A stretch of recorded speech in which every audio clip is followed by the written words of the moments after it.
Good evening friends, আমি Sourav study perfect YouTube চ্যানেলে আরেকবার তোমাদের সবাইকে স্বাগত। আজকে তোমাদের ম্যানেজারিয়াল ইকোনমিক্স সাবজেক্টের যে টপিকটা বোঝাবো মানে লেকচার 3 এর, সেটা হচ্ছে definition and types of economic system. ঠিক আছে, so before starting this lecture আমি একটা কথাই বলতে চাই যে তোমাদের অনেক সাপোর্ট এবং পজিটিভ রিপ্লাইয়ের জন্য আমার ইউটিউব চ্যানেলের ইমপ্রেশন 1K প্লাস হয়ে গেছে এবং তার জন্য অসংখ্য ধন্যবাদ তোমাদের সবার সাপোর্টের জন্য। এবং তোমরা প্রত্যেকে এভাবে আমার পাশে থেকো যাতে আমি আরও ভালো করে তোমাদের স্টাডি রিলেটেড টপিকগুলো বোঝাতে পারি এবং তোমাদের হেল্প করতে পারি। অ্যান্ড সেকেন্ডলি হচ্ছে অনেকেই কমেন্টে বা পার্সোনালি আমায় জানাচ্ছে, স্যার এটার টপিকে ভিডিও দিন, ওটা দিন। তো ব্যাপারটা হচ্ছে একটা পার্টিকুলার সেগমেন্ট বা সাবজেক্টের ভিডিও চলছে, তো প্লেলিস্ট ওয়াইজ সেই টপিকগুলোকে আগে করছি। যেমন ইকোনমিক্সটাকে ফোকাস করেছি এখন, তো ইকোনমিক্সের লেকচার 1, 2, 3 করে ইকোনমিক টপিকগুলোকে আমি আগে কভার করছি। তো প্লেলিস্ট ওয়াইজ তোমরা ইকোনমিক্স সাবজেক্টের টপিক লেকচার 1, 2, 3 পরপর দেখলে ইকোনমিক্স সাবজেক্টটা কিছুটা এগোনোর পরে আমি অন্য সাবজেক্টে ডাইভার্ট করব। তো তোমাদের যে টপিকগুলো দরকার সেগুলো আমাকে পার্সোনালি বা কমেন্টের মাধ্যমে জানাবে, আমি ডেফিনেটলি তার উপর ভিডিও করব। ঠিক আছে, আর থার্ডলি যেটা বলার সেটা হচ্ছে এক্সট্রিমলি সরি, কারণ টাইমলি আমি ভিডিও একটু দিতে পারছি না তোমাদের, মানে টাইম টু টাইম দেওয়ার যেটা হয় সেটা হচ্ছে না, কারণ আমি একটু আউট অফ স্টেট থাকি। আমার পিএইচডিতে কোর্স ওয়ার্ক চলছে, যার জন্য আমি time to time video upload করতে পারছি না। আমি খুব ব্যস্ত থাকছি এবং বাইরের স্টেটে থাকার জন্য আমি টাইম সেভাবে বের করতে পারছি না। তো দ্যাটস ওয়াই আমার একটু ব্যস্ততার মধ্যে কাটাচ্ছে। তবে আমি 2-3 সপ্তাহ পর থেকে আশা করি কন্টিনিউয়াস রুটিন ওয়াইজ ভিডিও তোমাদের দেবো। তোমাদের যা যা কোয়ারি আছে, যা যা সাবজেক্টে, সেই ভিডিওগুলো পরপর দেবো এবং একটা নির্দিষ্ট সপ্তাহে একটা নির্দিষ্ট দিনে, হ্যাঁ, একটা বা দুটো হোক, নির্দিষ্ট সময় ভিডিও আমি একটা রেগুলার বা রুটিন ওয়াইজ প্রসেসে আপলোড করব। ঠিক আছে, তো চলো আজকে টপিকটা শুরু করা যাক। সেটা হচ্ছে definition of economic system and it's types, যেটা ম্যানেজারিয়াল ইকোনমিক্স সাবজেক্টের প্রত্যেকেরই মোরাললেস এই টপিকটা থাকে এবং এই টপিকটা কত ভাগে কত রকমের ইকোনমিক সিস্টেম হয় সেটা আজকে তোমাদের আমি এই লেকচারের মাধ্যমে ডিসকাস করব। ঠিক আছে, সাধারণত এই ম্যানেজারিয়াল ইকোনমিক্স পেপারটা ম্যাকাউথ বা হেলথ সায়েন্স বোর্ডের প্রত্যেকটা স্টুডেন্টেরই ইকোনমিক্স কোনো না কোনো সেমিস্টারে আছে, আর এই টপিকটা ভেরি কমন। তো লেকচার 3 এর এই দুটো টপিক যারা আমার আগের ভিডিও দেখোনি, lecture 1 and 2 managerial economics subject, সেগুলো অবশ্যই দেখে নেবে, তাতে কিছুটা গাইডেন্স পাবে বা কিছুটা এগিয়ে থাকবে তোমরা। তো চলো আজকে শুরু করা যাক। সেটা হচ্ছে definition and types of economic system. Okay, so first before starting this lecture, what is economic system বা ইকোনমিক সিস্টেম কাকে বলে, এই কনসেপ্টটা আমাদের আগে ক্লিয়ার করতে হবে, তারপর আমরা টাইপসটায় আস্তে আস্তে এনরিচ করব। ঠিক আছে, তো ফার্স্ট যেটা বলছে, economic system is a means by which societies or government organize and distribute available resources, service, goods across a geographical region on country. অর্থাৎ কি বলছে, যে সোসাইটি মানে সমাজ বা গভর্নমেন্ট যখন একটা রিসোর্স, সার্ভিস ওর গুডসটাকে একটা জিওগ্রাফিক্যাল এরিয়ায় বা কান্ট্রিতে ডিস্ট্রিবিউট করে অ্যাকর্ডিং টু ডিমান্ড, সেটাকে বলা হচ্ছে ইকোনমিক সিস্টেম। কারণ আমি আগের লেকচারেও বা বলেছিলাম যে ইকোনমি মানে কি, the balance between demand and supply, right?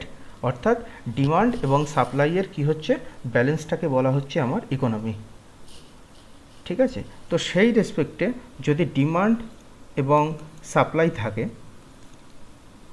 ঠিক আছে, তো সেটাকে ব্যালেন্স আমাকে করতে হচ্ছে কার মাধ্যমে, ইকোনমির মাধ্যমে।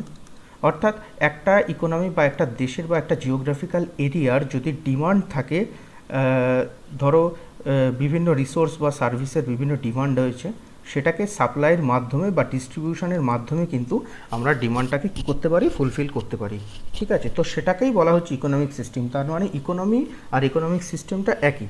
ইকোনমি মানে balance between demand and supply, আর যতটা ডিমান্ড হচ্ছে সেটা রিসোর্স, সার্ভিস বা গুডস দিয়ে ওই ডিমান্ডটাকে ফুলফিল করব কি, এগুলো সাপ্লাই দিয়ে, that is called economic system. ঠিক আছে, অর্থাৎ যে রিজিয়নে বা যে কান্ট্রিতে যে পার্টিকুলার এরিয়া যতটা ডিমান্ড আছে, কোনো জায়গায় খাদ্যের প্রয়োজন, কোনো জায়গায় বস্ত্রের প্রয়োজন, ঠিক আছে, কোনো জায়গায় সার্ভিস বা রিসোর্সের প্রয়োজন, যেখানে যে কান্ট্রিতে যে জায়গার যতটা ডিমান্ড রয়েছে সেটাকেই সাপ্লাই করাটাকেই হচ্ছে ইকোনমিক সিস্টেম। কে সাপ্লাই করছে? গভর্নমেন্ট করছে, রাইট? তো এই জন্য দেখো এই কথাটা লেখা আছে, গভর্নমেন্ট অর্গানাইজ অর ডিস্ট্রিবিউট, অর্থাৎ সরকার যে ইকোনমিক সিস্টেমে ডিমান্ড অনুযায়ী সাপ্লাই প্রোভাইড করে, that is called the economic system. Okay, তো এবার নেক্সট কি বলছে, একটা জিনিস এখানে রয়েছে, দেখো এখানে রয়েছে টাইপস অফ রিসোর্সেস। অর্থাৎ রিসোর্সেস। রিসোর্স মানে কি? রিসোর্স মানে জেনে রাখবে, রিসোর্স বলা হচ্ছে সম্পদকে, অর্থাৎ যেগুলো আমাদের সম্পদ আছে সেগুলোকে বলা হচ্ছে রিসোর্সেস। কীরকম ধরনের সম্পদ, কত রকমের সম্পদ আছে, সেটা ওয়ান বাই ওয়ান আমি কী করবো, ক্ল্যারিফাই করবো তোমাদের কাছে। ওকে, তো নেক্সট যে পয়েন্টটা আছে ইকোনমিক সিস্টেমের ডেফিনেশনের পরে, সেটাকে বলা হচ্ছে economic system regulates the factor of production including land, capital, labour and physical resources. অর্থাৎ এই যে রিসোর্সের কথা একটু আগে আমি তোমাদের বললাম, কি হচ্ছে যে কত রকমের রিসোর্স আছে। দেখো, রিসোর্স সাধারণত 3 ধরনের হয়। দেয়ার আর 3 টাইপস অফ রিসোর্সেস। ঠিক আছে, কী কী রিসোর্সেস একটু বলি। একটাকে বলছে কি ফিজিক্যাল রিসোর্সেস, একটাকে বলা হচ্ছে ফিজিক্যাল রিসোর্সেস বা টেকনিক্যাল রিসোর্সেস, একটাকে বলছে হিউম্যান রিসোর্সেস, আরেকটাকে বলা হচ্ছে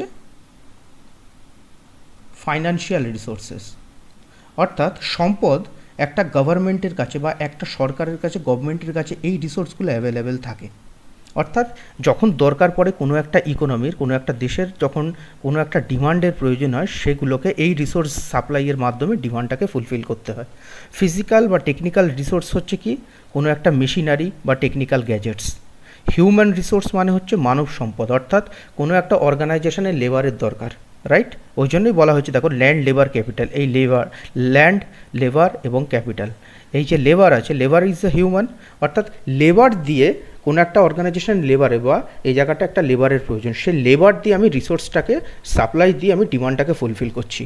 ওকে, আর ফিজিক্যাল মানে হচ্ছে কি কোনো একটা physical goods, any kind of technical gadgets হতে পারে, মেশিনারি হতে পারে, ফার্নিচার হতে পারে, ল্যান্ড হতে পারে, কারো জমি আছে, কারো চাষাবাদের জন্য জমির প্রয়োজন, একটা চাষির জমির প্রয়োজন বা একটা জমি প্রয়োজন যেখানে কলকারখানা তৈরি হবে, তাহলে গভর্নমেন্ট কি ওই জমিটা সাপ্লাই করছে কাকে? সেই লোককে বা সেই অর্গানাইজেশনকে।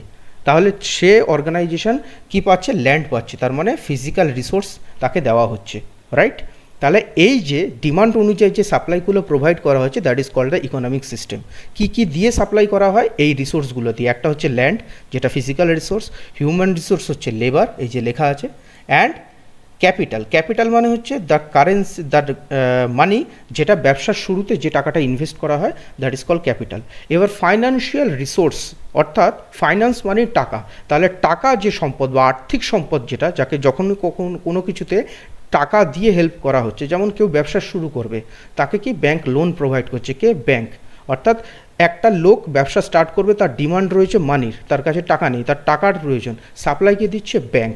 অর্থাৎ ক্যাপিটালটাও হচ্ছে একটা রিসোর্স, যেটাকে বলা হচ্ছে ফাইন্যান্সিয়াল রিসোর্স। কে দিচ্ছে? ব্যাংক দিচ্ছে। সাপ্লাই করছে ডিমান্ড, সাপ্লাই দিচ্ছে ব্যাংক, ডিমান্ড কার আছে? সেই অর্গানাইজেশনে। অর্থাৎ দেখো, প্রত্যেকটা জিনিসেই ডিমান্ড অনুযায়ী সাপ্লাই প্রোভাইড করাটাকেই বলা হচ্ছে ইকোনমিক সিস্টেম। ওই জন্যই কথাটা লেখা আছে, economic system regulates the factor of production including land, capital, labour and physical resources. ঠিক আছে, তাহলে রিসোর্সের মাধ্যমে ইকোনমিক সিস্টেম কিন্তু মানে ব্যালেন্সড করা সম্ভব হয়। ক্লিয়ার এই অবধি? ওকে, তাহলে নেক্সট স্লাইডে আমরা যদি যাই, তাহলে এখানে দেখতে পাচ্ছ, অলরেডি তোমরা দেখতে পাচ্ছ যে ল্যান্ড, লেবার, ক্যাপিটাল, এই 3 ধরনের রিসোর্স কিন্তু আমাদের অর্গানাইজেশনে কিন্তু খুব ফ্রুটফুল এফেক্ট দিচ্ছে। ঠিক আছে, এই 3 ধরনের রিসোর্সে তোমরা দেখতে পাচ্ছ, যেগুলো আমি বললাম, যে যে জিনিসের ডিমান্ড রয়েছে, যার যে অর্গানাইজেশনের কাছে, সেই অর্গানাইজেশন কিন্তু, যেমন এই ডিমান্ড দেওয়া আছে, সেই অর্গানাইজেশন কিন্তু ডিমান্ড অনুযায়ী সাপ্লাই প্রোভাইড করেছে, কাকে? ল্যান্ড, লেবার অ্যান্ড ক্যাপিটাল দিয়ে।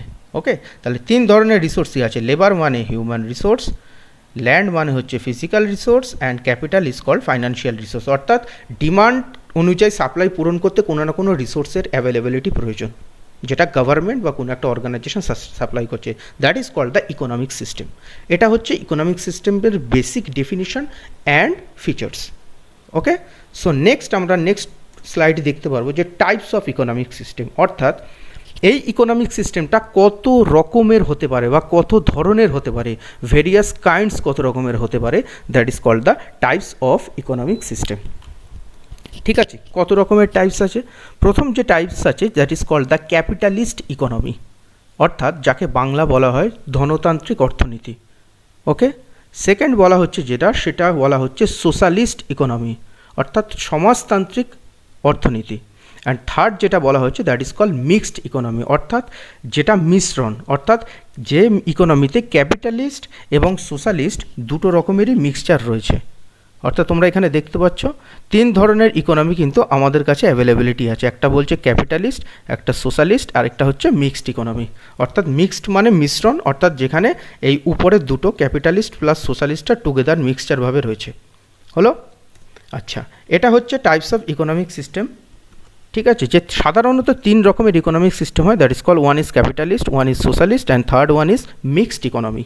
এবার ক্যাপিটালিস্ট ইকোনমিকটা কী, যেটা আমি বললাম ধনতান্ত্রিক অর্থনীতি, এটা কিছুই না, এটা মেনলি সেই ইকোনমি যেটাকে এক কথায় বলা হয় প্রাইভেটাইজেশন। কি বলা হয়? প্রাইভেটাইজেশন।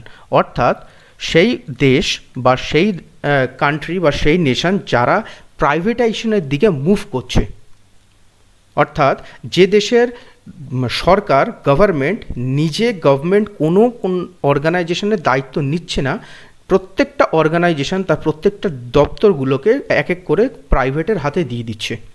অর্থাৎ একটা গভর্নমেন্টের হাতে কী কী রিসোর্স থাকতে পারে? শিক্ষা থাকতে পারে, এডুকেশন, স্বাস্থ্য থাকতে পারে, হেলথ, ঠিক আছে, হেলথ, এডুকেশন, ডিফেন্স, প্রত্যেকটা জিনিসই গভর্নমেন্ট তার নিজের হাতে রাখে। এবার কি হয়, গভর্নমেন্ট যখন সেই অর্গানাইজেশনগুলোকে কোনো না কোনো প্রাইভেট সংস্থার হাতে দিয়ে দিচ্ছে, সেটাকে বলা হচ্ছে টুয়ার্ডস প্রাইভেটাইজেশন। অর্থাৎ ক্যাপিটালিস্ট ইকোনমি হচ্ছে সেই ইকোনমি যারা টুয়ার্ডস প্রাইভেটাইজেশন, অর্থাৎ প্রাইভেট বা বেসরকারিকরণের দিকে মোটিভ নিচ্ছে। এরকম অনেক দেশ আছে, যেমন একটা কান্ট্রির আমি এক্সাম্পল দিই, আমেরিকা। কি? আমেরিকা। অর্থাৎ আমেরিকা এমন একটা কান্ট্রি যেটা অলরেডি প্রাইভেটাইজড। অর্থাৎ আমেরিকা এমন একটা দেশ যেখানে ডিফেন্স বাদে বাকি প্রত্যেকটা দপ্তর, শিক্ষা, স্বাস্থ্য থেকে শুরু করে স্পোর্টস থেকে শুরু করে এভরিথিং, সংস্কৃতি, কালচার, প্রত্যেকটা দপ্তরই কিন্তু প্রাইভেটের হাতে, কোনো না কোনো প্রাইভেট সংস্থার হাতে। এর বেনিফিটটা কি? প্রাইভেটের হাতে কোনো একটা সংস্থা গেলে সেই অর্গানাইজেশন যদি গভর্নমেন্টের হাতে থাকে, তাহলে যতটা না প্রফিট দিতে পারে time to time, private organization ঠিক প্রফিটটা রিকভার করতে পারে। আর গভর্নমেন্টের হাতে থাকলে সেটাই লস হওয়ার পসিবিলিটি বেশি থাকে। এক নাম্বার। নাম্বার 2 হচ্ছে প্রাইভেটাইজড বা ক্যাপিটালিস্ট যতগুলো ইকোনমি থাকবে তারা কিন্তু অলরেডি বিশ্বর বা ওয়ার্ল্ড ইকোনমির ক্ষেত্রে তারা ডেভেলপটেড কান্ট্রি হিসেবে পরিচিত। কি হিসেবে? ডেভেলপটেড। অর্থাৎ দে অলরেডি ডেভেলপড, তারা কিন্তু অলরেডি আধুনিক বা ডেভেলপড হয়ে গেছে।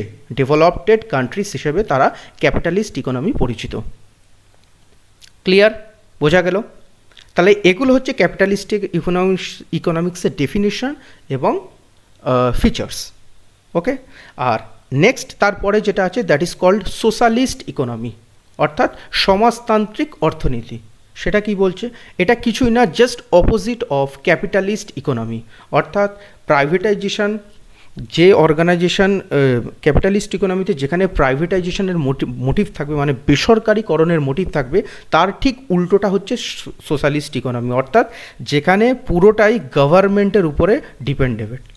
অর্থাৎ প্রাইভেটাইজেশনের উল্টো কি? সরকারিকরণ, অর্থাৎ গভর্নমেন্ট, রাইট? তাহলে যেখানে যে দেশগুলোতে, যে কান্ট্রিতে এখনও সরকারের শাসনে পুরোটাই চলছে, অর্থাৎ গভর্নমেন্ট প্রত্যেকটা দপ্তর তার নিজের হাতে রেখেছে এবং ইনক্লুডিং কোনো প্রাইভেট অর্গানাইজেশন সেখানে নেই, ইভেন যে কান্ট্রির যে সিটিজেন আছে সেখানে গভর্নমেন্ট তাদের বিভিন্ন ফেসিলিটি, স্কিম এবং সাবসিডি প্রোভাইড করে, পুরোটাই সরকার তার নিজের হাতে রেখেছে, that is called socialist economy. Clear?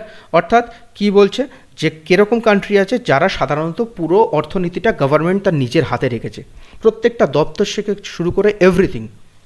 ওকে, যেমন একটা এক্সাম্পল দিই, Russia. Russia is completely A socialist economy, যেখানে গভর্নমেন্ট ফুল সাবসিডি প্রোভাইড করে কাদের?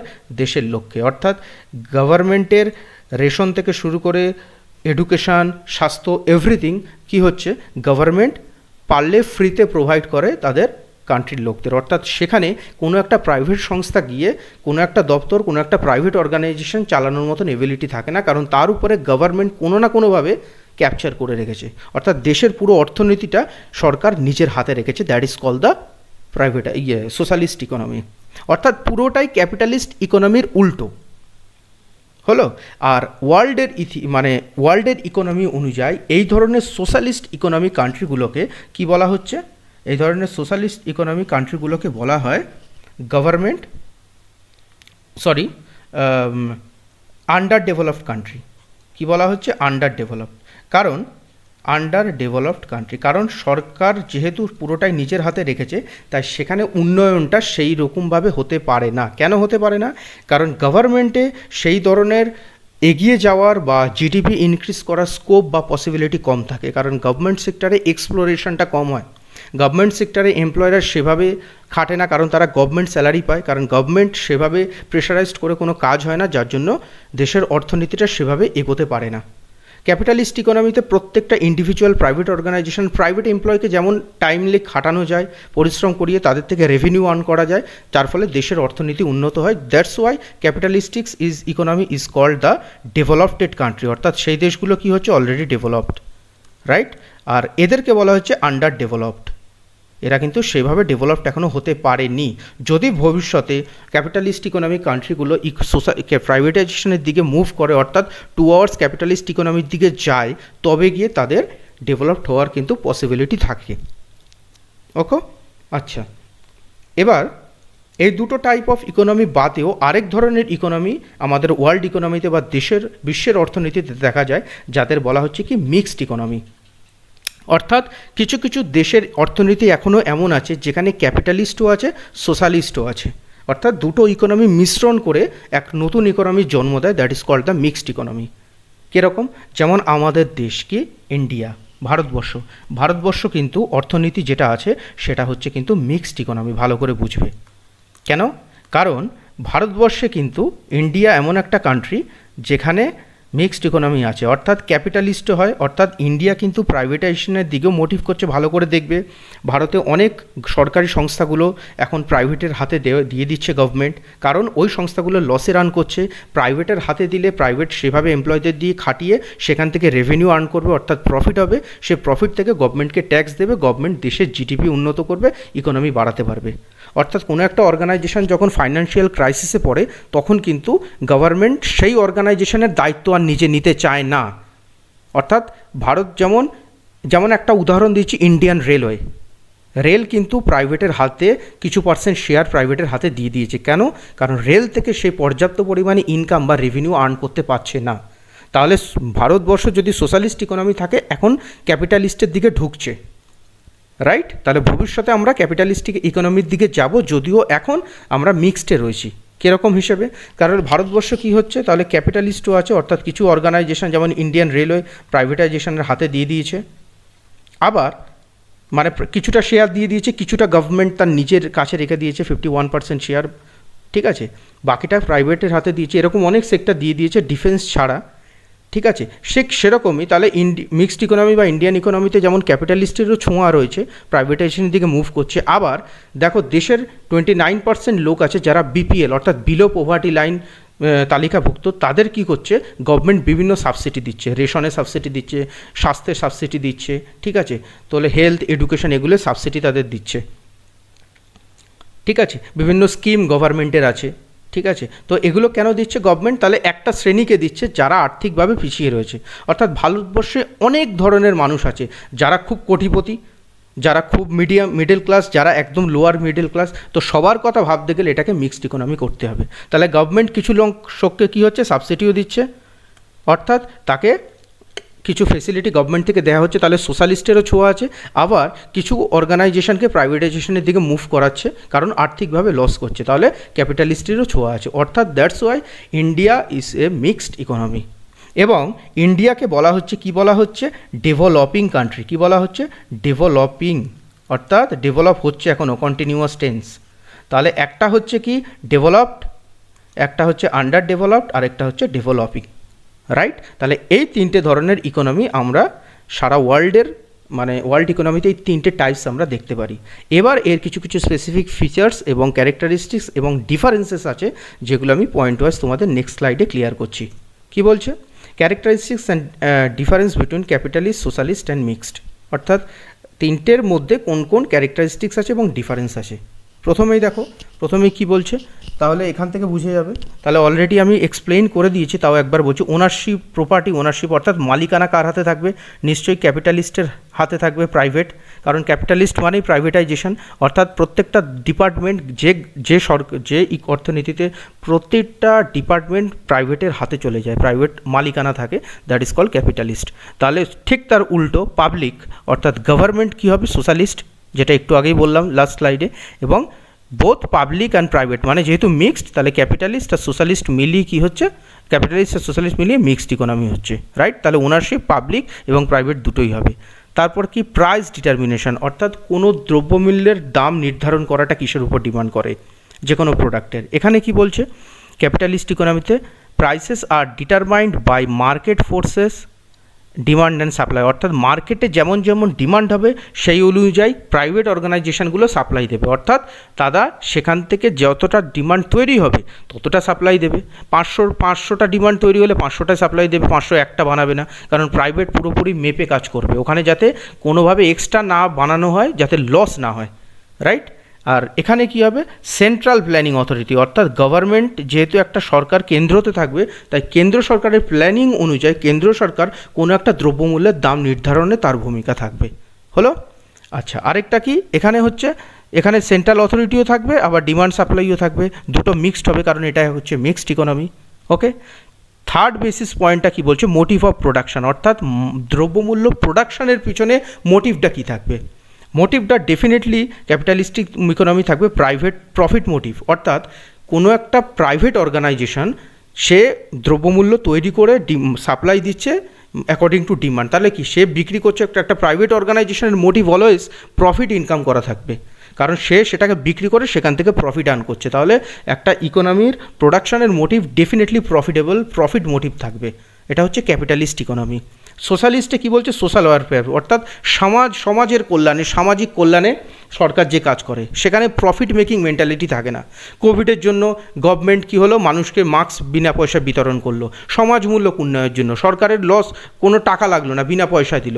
পালস পোলিও টিকাকরণ, সর্বশিক্ষা অভিযান, রাইট? তাহলে গভর্নমেন্ট সেগুলো ফ্রিতে সাবসিডি দিচ্ছে, ফ্রিতে গভর্নমেন্ট প্রমোট করছে, তার জন্য গভর্নমেন্ট কোনো টাকা নিচ্ছে না, অর্থাৎ তাদের মানে প্রফিটের মোটিভ থাকে না সরকারের কখনো। That's why it is called socialist economy, কারণ গভর্নমেন্ট তার নিজের হাতে রেখে দেয় এই সরকারটাকে, এই ইকোনমিটাকে। আর এটা কি বলছে? এটাই দুই রকমের মিশ্রণ থাকবে, প্রফিটও থাকবে প্লাস ওয়েলফেয়ারও থাকবে, রাইট? আচ্ছা, এবার কি বলছে? রোল অফ গভর্নমেন্ট, সরকারের ভূমিকাটা কী থাকে? সরকারের ভূমিকা ডেফিনেটলি ক্যাপিটালিস্ট ইকোনমিতে কোনো রোল থাকে না, কারণ গভর্নমেন্ট নিজের হাতে কোনো অর্গানাইজেশনকে রাখে না। আগেই বলে দিয়েছি, পুরোটাই সব কটা সংস্থা প্রাইভেটের হাতে দিয়ে দিয়েছে সে, এবং তার থেকে প্রাইভেট অর্গানাইজেশনের হাত থেকে সেটার মানে বিষয়টা বুঝে নেবে। কারণ সরকার একটা দপ্তর থেকে যখন দেখবে আর্থিকভাবে লস হচ্ছে, তখন তাকে প্রাইভেটের হাতে দিয়ে দেয়। তাহলে সরকারের নিজস্বভাবে কোনো রোল থাকছে না, ঠিক আছে? আর সোশ্যালিস্টে কী হচ্ছে? পুরোটাই সরকারের রোল থাকছে, কারণ এটা সোশ্যালিস্ট ইকোনমি হলো। আর মিক্সড ইকোনমিতে কিছুটা সরকারের রোল থাকছে আর কিছুটা প্রাইভেট অর্গানাইজেশনের রোল থাকছে, অর্থাৎ কিছু যদি সরকারের হাতে 10টা দপ্তর থাকে, 5টা থাকবে প্রাইভেটের হাতে, 5টা সরকারের নিজের হাতে। যেমন ইন্ডিয়ান রেলওয়ের কথা বলছি, 100% যদি 100% শেয়ার থাকে, 50% আর 51%, অর্থাৎ অর্ধেকের একটু বেশি শেয়ার সরকার নিজের হাতে রাখবে। বাকি 49% কী হবে? বিভিন্ন যে প্রাইভেট সেক্টর যে ওনারগুলো আছে, বড় বড় জায়েন্ট আছে ইন্ডাস্ট্রিজ লাইক রিলায়েন্স, আম্বানি, মানে আম্বানি ইন্ডাস্ট্রি থেকে শুরু করে তোমার আদানি, আম্বানি, এদের হাতে, টাটা, বিড়লা, এদের হাতে দিয়ে দিয়েছে। যেমন ইভেন এয়ার ইন্ডিয়াও, যেটা ইন্ডিয়ান গভর্নমেন্টের হাতে ছিল, সেটাও একটা মানে ফ্লাইট কোম্পানি, সেও লস করছে বলে, গভর্নমেন্ট নিজে লস করছে বলে সেটাও প্রাইভেটের হাতে দিয়ে দিয়েছে, অর্থাৎ কার হাতে? টাটার হাতে দিয়ে দিয়েছে। তাহলে এটা হচ্ছে মিক্সড ইকোনমির পরিচয় হলো। কম্পিটিশন কি হচ্ছে? ডেফিনেটলি যদি প্রাইভেট অর্গানাইজেশন থাকে তাহলে কম্পিটিশন অবশ্যই থাকবে, কারণ প্রাইভেট মালিক, একটা প্রোডাক্ট একজন নয় 10 জন তৈরি করছে, ঠিক আছে? তাহলে এটা প্রাইভেটাইজেশনে কম্পিটিশন থাকছে। সরকারের নো কম্পিটিশন, কারণ গভর্নমেন্টের কোনো কম্পিটিশন থাকে না। যেহেতু প্রোডাক্ট বা প্রত্যেকটা ডিপার্টমেন্ট গভর্নমেন্ট নিজেই সাপ্লাই করছে, তাহলে তার কম্পিটিটর হতে গেলে তো ওই দেশে আরেকটা গভর্নমেন্ট জন্ম নেবে, সেটা তো কখনো পসিবল নয়। তাহলে সে একাই মনোপলি বিজনেস করছে, that is called no competition. অর্থাৎ সোশ্যালিস্ট ইকোনমিতে কোনো কম্পিটিশন নেই হলো। আর এখানে কি দুটোরই মিক্সচার বোঝাই যাচ্ছে, exist only in the private sector, অর্থাৎ প্রাইভেট পার্টটুকু মিক্সড ইকোনমিতে প্রাইভেট অর্গানাইজেশনের হাতে যতটুকু দায়িত্ব দিয়েছে তাদের মধ্যে কম্পিটিশন আছে, গভর্নমেন্টের হাতে যতটা আছে তার মধ্যে কোনো কম্পিটিশন নেই। হলো। লাস্ট কি বলছে, ডিস্ট্রিবিউশন অফ ইনকাম, অর্থাৎ ইনকাম ডিস্ট্রিবিউশনটা কীভাবে হয়, ভেরি আনইকুয়াল। অর্থাৎ কারণ ক্যাপিটালিস্ট ইকোনমিক্স মানে হচ্ছে ধনতান্ত্রিক ইকোনমি, এক একজনের ইনকাম এক এক রকমের হবে, রাইট? তাহলে কারোর সাথে কারো মিল থাকছে না ইকোনমিক্যাল, ওকে। আর যেহেতু সোশ্যালিস্ট হচ্ছে কোয়াইট ইকুয়াল, অর্থাৎ সরকার যখন সাবসিডি দিচ্ছে, প্রত্যেকের বাড়ি বাড়ি 5 কেজি চাল দিচ্ছে, তাহলে যে বড় লোক তাকেও 5 কেজি দিচ্ছে, যে গরিব তাকেও 5 কেজি দিচ্ছে, আর যে মিডল ক্লাস তাকেও 5 কেজি দিচ্ছে। অর্থাৎ যে ডিস্ট্রিবিউশনটা হচ্ছে সরকারের তরফ থেকে সেটা সবার জন্য হচ্ছে, ধনী গরিব আলাদা কিছু নয়। That is called the socialist economy. আর মিক্সড মানে কি, কনসিডারেবল ইনইকুয়ালিটিস এক্সিস্ট, অর্থাৎ কনসিডার করে দেখছে। যেমন ভারতবর্ষে 29% বিপিএল তালিকাভুক্ত, বাকি যে 71% তাদের তো সাবসিডি দেওয়ার প্রয়োজন নেই, তাহলে বাকি 29% দিলেই হবে। অর্থাৎ কনসিডারেবল ইনইকুয়ালিটি এক্সিস্ট, অর্থাৎ যাদের দেওয়া প্রয়োজন তাদের দিচ্ছে, বাকি সবাইকে কনসিডার করা হচ্ছে না এখানে, রাইট? তাহলে এটা হচ্ছে ক্যারেক্টারিস্টিক্স আর difference between capitalist, socialist and mixed economy. আশা করি তোমাদের এই টাইপস অফ ইকোনমিক সিস্টেম বা কত ধরনের হয়, ইকোনমিক সিস্টেম কাকে বলে এবং টাইপসগুলো আশা করি প্রত্যেকটা টাইপস বুঝেছো, তাদের ফিচার্স এবং ক্যারেক্টারিস্টিক্সগুলো ভালো করে এক্সপ্লেন করেছি আশা করা যায়।